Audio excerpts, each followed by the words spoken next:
Armageddon Yan, I think you were ดีละ describing that เป็นก็ moment เหนื่อย when ตายพอดี he felt that he has the draw odds and พี่คิดดูดิ started ถ้าเกิด playing ว่า a ต้องหนี bit ไป too ศัตรู much เขา for อะให้ Joe, do you think?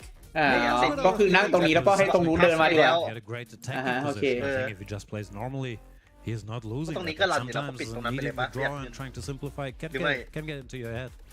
That's how he led Andre back into the match. And once Andre was back, he was back for good. Kostya, how would you describe the final phase of the game and the match overall?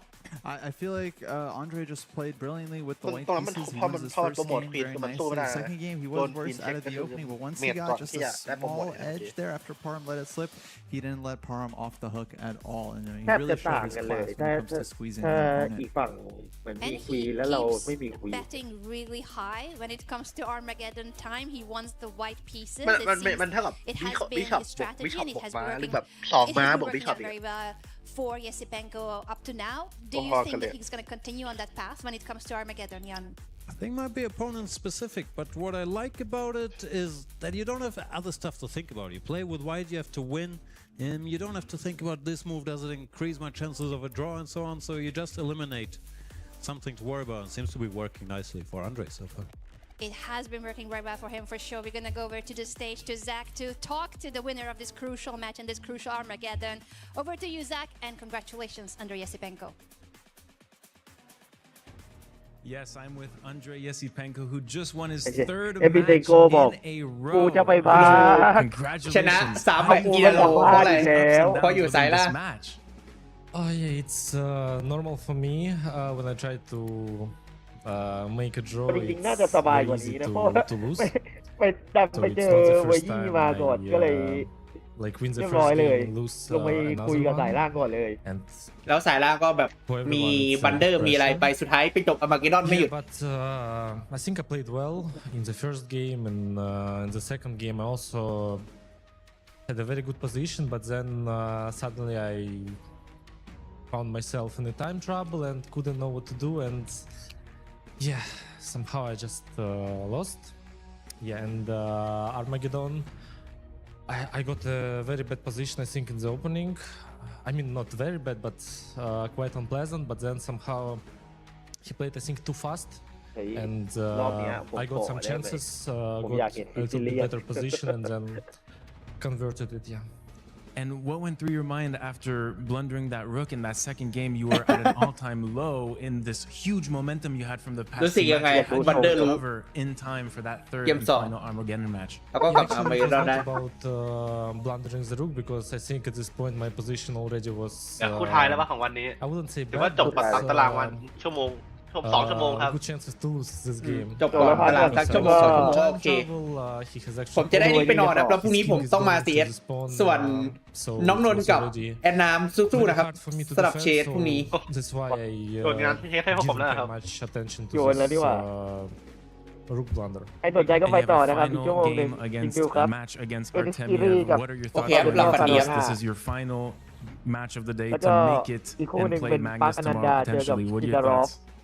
Yeah, I justไม่ต้องดูหรอกครับทีมดิวดูแค่ EWC จะไม่รอด at least try to play some good chess, and yeah, we will see how it goes. I don't know. Best of luck to you, จริงๆ and เสียดาย take เพ it ราะว่า back to the studio. มันไอ้ทัวร์ก่อนหน้านี้มันมีทัวร์ลาปิด Thank you so much, Zach, and huge congratulations to Andre Yesipenko winning 3 matches in a row on demand. And now, if he manages to do it one more time, just one more time, he's going to qualify to the group stage of the main event here, the Esports World Cup in chess. $1.5 million is at stake, and his opponent, if Yesipenko makes it through, will be none other than the defending champion Magnus Carlsen.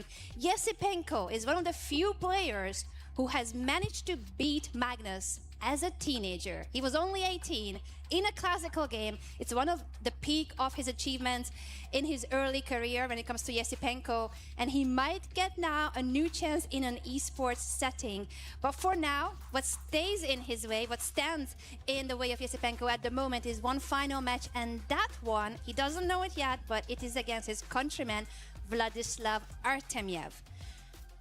Artemiev against Yesipenko, our final match for the day, the finals of the lower bracket.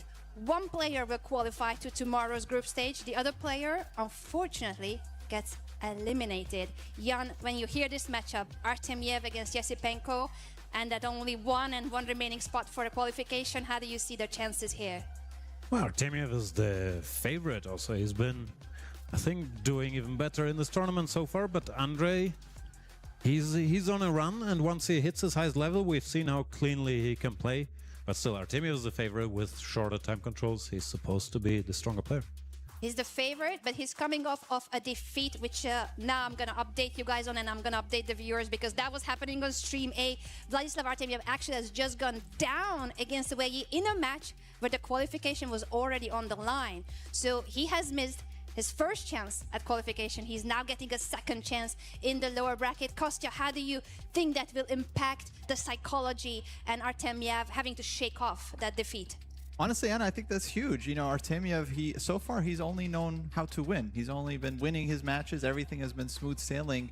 Andre has been losing games left and right. He's had to win multiple games on demand. He had to win this Armageddon against Parham. He had to win an Armageddon earlier. You know, he's been down in the dumps. You know, he's been surviving in the cave, right? And Artemiev is now entering his territory. So I agree with Jan. On paper, Artemiev is the favorite. You know, in a vacuum, he's the better player, more accomplished, but especially in speed chess. But Esipenko's on a roll, and if he can just keep this flow going, we don't really know what kind of state Artemiev is after his loss to Wei Yi. Very good points there, Kostya. And the players are getting a short break. We will also go for a short break. But when we are back, this is the finals of the lower bracket here on day one of chess at the Esports World Cup. The stakes could not be higher. The winner of the next match will qualify and play against Magnus Carlsen tomorrow. And the loser, unfortunately, will be eliminated and their keys will get crushed. Stay tuned. We'll be back on the other side of this break for the final matchup of today.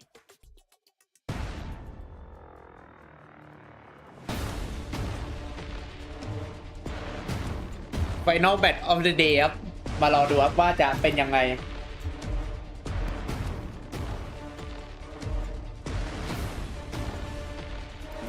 ก็ได้ครับแต่พอกันที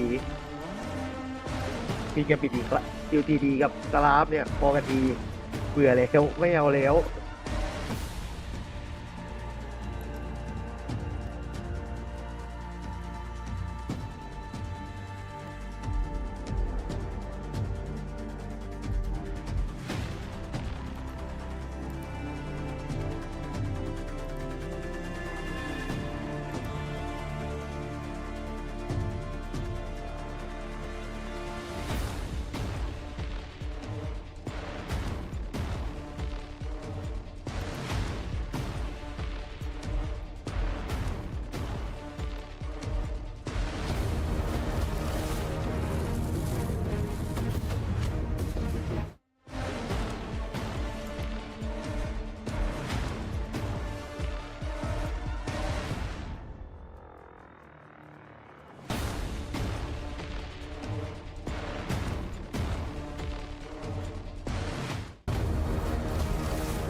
อะไรอ่ะอยู่ๆก็สับไปสับมาแปลกๆปีด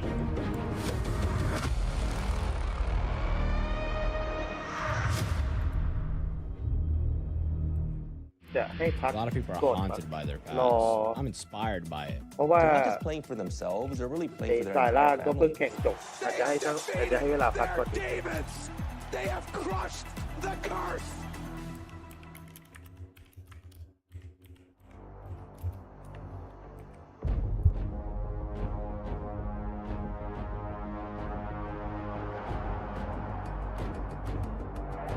มีพักประมาณ4 นาทีนะตรงนี้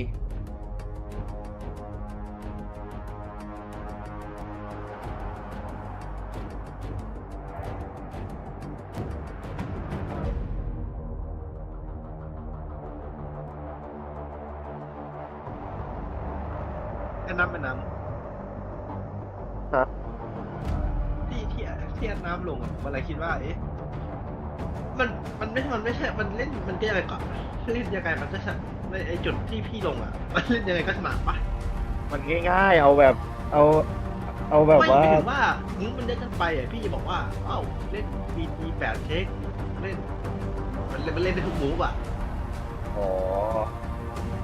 มันเล่นได้ทุกมูฟเลยพี่จะเล่นคลีนกินเบี้ยก็ได้ถูกปะมูฟมันเยอะเว้ยมันไม่ได้แบบว่าobvious choiceหาแล้ว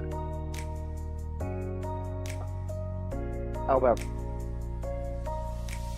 ที่มันเห็นชัดๆแต่มั้งแบบเห็นผลชัดเจน ถ้ามีผลชัดเจนว่ามีอะไรเดียวเพราะไอ้มุมนั้นคือมันน็อกเลยอ่ะ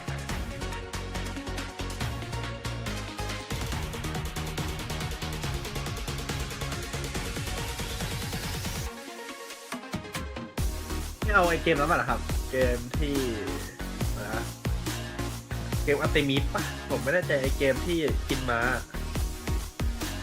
ที่บันเดอร์ป่ะเถิดไปกินควีนบันเดอร์ควีนอะใครนะอ๋อเหยียบไอเหยียบกับบอสอีกป่ะเรียกบอสอีกป่ะเนี่ยมันเรียกกับใครวะไม่เรียกกับไม่รู้อ่ะไม่ชัวร์อ่ะเอาอันนี้แล้วกันเพราะว่าแบบผมว่าเราไม่ใช่เพจหมากรุกอยู่แล้วอ่ะน่าจะแบบเผื่อแบบมันจะได้ไม่ยากเกินไปอ่ะสำหรับคนดูอ่ะอะไรประมาณนี้อันนี้คุยงานโพสลงเพจแล้วครับจะได้ปิด Discord ให้ครับจับป้าไม่ไปถึงว่าที่อาน้ำลงไปแล้วอ๋อลงไปแล้วลงเพจเหรอไหนดูชีอ๋อไว้ทูเพย์อ๋ออันนี้แบบเป็นช็อปปัญญาใช่เหมือนพัฒน์จากแบบแข่งจริงอะอะไรประมาณเนี้ย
อ๋ออะไรมีกับปะฮามชีวิตจริงอะ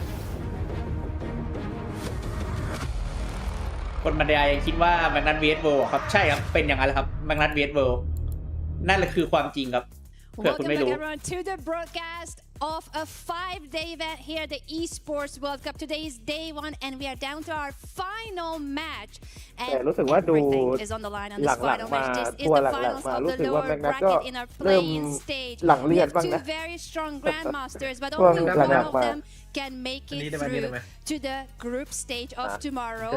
The opponent looking at them tomorrow will be none other than defending champion Magnus Carlsen. But in order to face Magnus, first you need to win your match, and the loser ก่อนจะไปเจอแมกนัตต้องวินตรงนี้ก่อนเดี๋ยวนะจะบอกนะว่าไอ้ผู้ชนะคนนี้พรุ่งนี้ไปเจอแมกนัตอะใช่เหรอเขาพูดเจออย่างนั้นนะก่อนจะไปเจอแมกนัตต้องวินตรงนี้ก่อนนะหมายความว่าไงวะก็บอกว่ามึงจะไปเล่น A-off อ่ะมึงจะไปเล่นรอบเมนอีเวนต์อ่ะมึงก็ต้องผ่านเมนอีเวนต์ให้ได้ก่อนหรือเปล่าอ๋อนึกว่าหมายถึงอันนี้นึกว่าหมายถึงชนะตรงนี้ปุ๊บไปเจอแมกนัต his team Virtus Pro for Yesipenko is คือ coming ผมยัง off ไม่ of เห็นการจับกลุ่ three มเลยเพราะว่า back-to-back wins จาก on แต่อย่าง demand ปี by ที่แล้วอะปี Artemyev ที่แล้วนี่ had คื a อ qualification ถ้า chance จำไม่ผิด but lost his match คือ against Wei แม่ง Yi. The two แม่ง will จับกลุ่มแบบ now face off in this best of two ผม match จำได้ time ว่า control still the same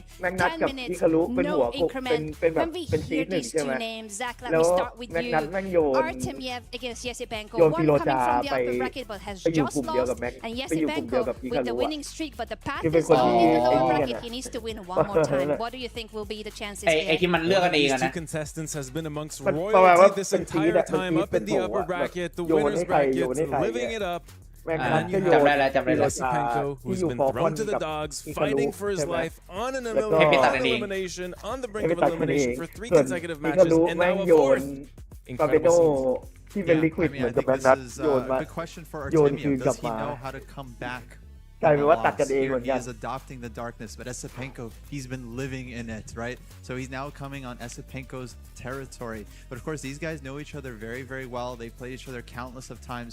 And on paper, it feels like Artemyev is still the stronger player. So will he be able to bring his class out in this final match, dig deep, and qualify to this group stage? That's the main question, of course, and how he will be dealing with that loss. He had just a couple of minutes to recover from that match against Wei Yi, and now he's down, as you said, into the dark. We are here in the lower bracket. Final chance. In the lower bracket, you lose, you go home. You win, you make it through, but only one of these players can make it to tomorrow's group stage here at the Esports World Cup. The stakes could not be higher. The pressure is on, and we are just moments away from starting this final matchup.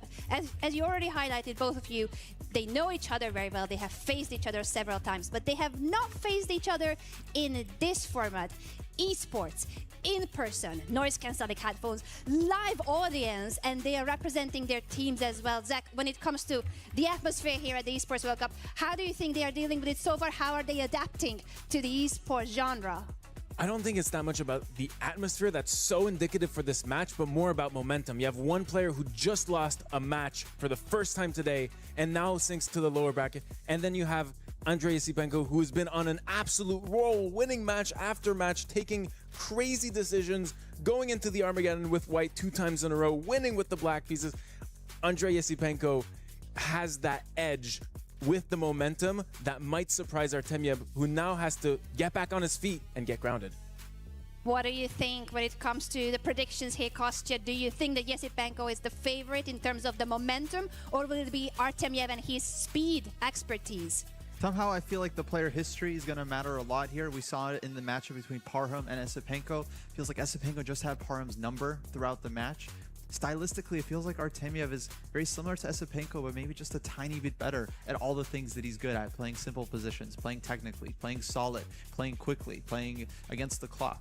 And so it feels like to me, Artemyev is still a minor favorite, but I would not be surprised at all if Esipenko continues his luck and takes it home. And what an incredible story that would be for Andrei Yesipenko after having lost his first match when he was listening to music and then switching to white noise. It has worked perfectly so far for Yesipenko. He's going to continue listening to white noise, I'm pretty sure, for this final match that is all the marbles. Everything is at stake here. One of them will make it through and will be facing Magnus Carlsen tomorrow, and the other, unfortunately, will get eliminated, and their keys will get crushed. And the end of the day today that we will also be broadcasting, by the way, because it's a very dramatic moment when the keys will get crushed. For now, the players will be arriving soon to the stage, and until that happens, I do want to pick your brains on how these two, similar in age, 4 years of age gap. So we have 24-year-old Yesipenko facing 28-year-old Artemyev.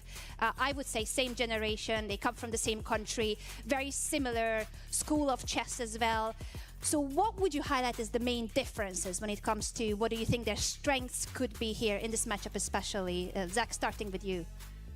Apart from momentum, which we've already touched on, I feel like when we speak about that overall experience, let's say, for example, slow chess, classical chess, I feel like Yesipenko has that edge. He's played the strongest tournament of the year this year. He's played against the strongest chess players in the year, literally all the top 10.